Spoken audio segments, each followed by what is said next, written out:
Hello, I'm Chay. What you'd hopefully just heard there is me playing a cover of the Red Hot Chilli Peppers song Dani, California. I've decided to set myself this little project where I play all of the songs from the Red Hot Chilli Peppers album Stadium Arcadium on the bass. This has sort of been my project, learning them throughout the duration of 2020. Obviously, I've had a little bit more time on my hands, a little bit more time in the house.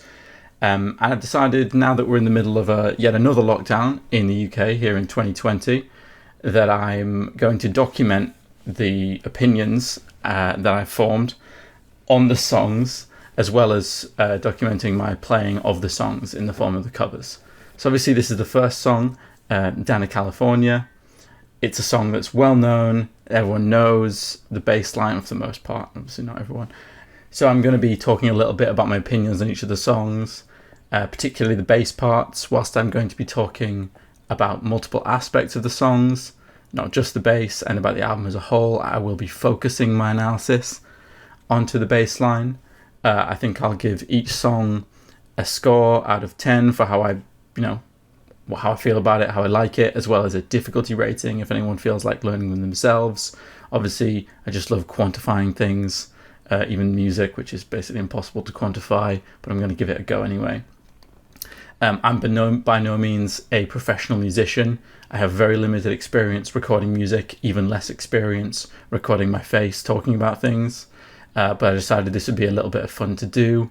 But for the purposes of my versions of the songs, I'm going to be implementing what I'd be calling the dreams rule, up on screen here now.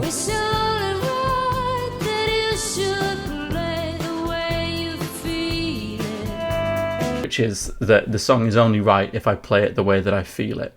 So any mistakes or changes that I make to the bass parts of the song, I'm just going to be using the dreams rule. So yeah, get used to that. Dani, California is obviously a very well-known song by the Red Hot Chilli Peppers. It's one of their more well-known, I would say the most well-known song on this album. It's also the first.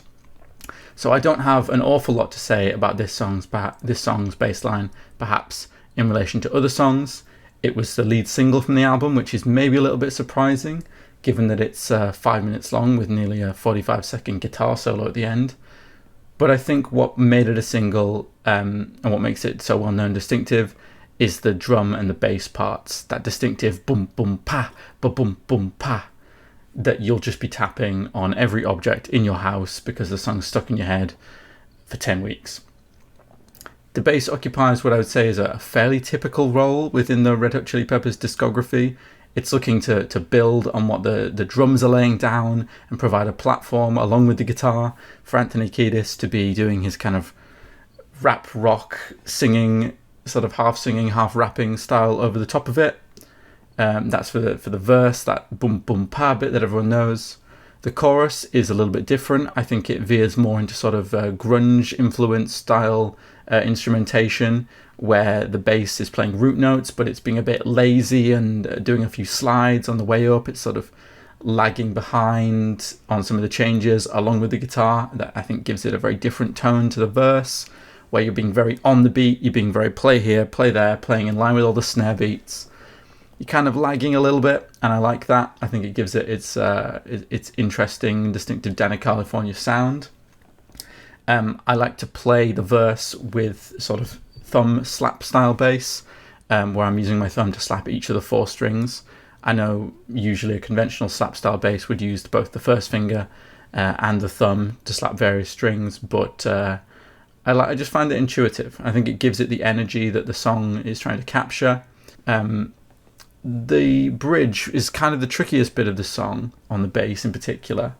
It's got a really odd, counterintuitive rhythm style. I like to play with a more guitar style finger picking. I'm a guitar player before I was a bass player, and so I'm much more used to that acoustic guitar, using all the fingers to just get the notes at the right time, rather than adding a lot of personality into the way that you're playing. Overall, I think this is a well-made song with a very good bass line. I've listened to it absolutely to death. So the original score I was going to give this was a 5 out of 10, bang on average.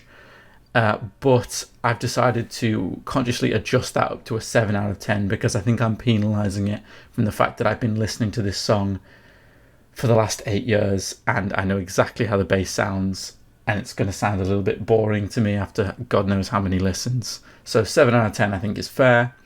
In terms of the bass difficulty, the chorus, once you've kind of got it down, is super easy. The verse provides you a little bit more of a challenge. You've got obviously the opportunity to play some licks in between the chords.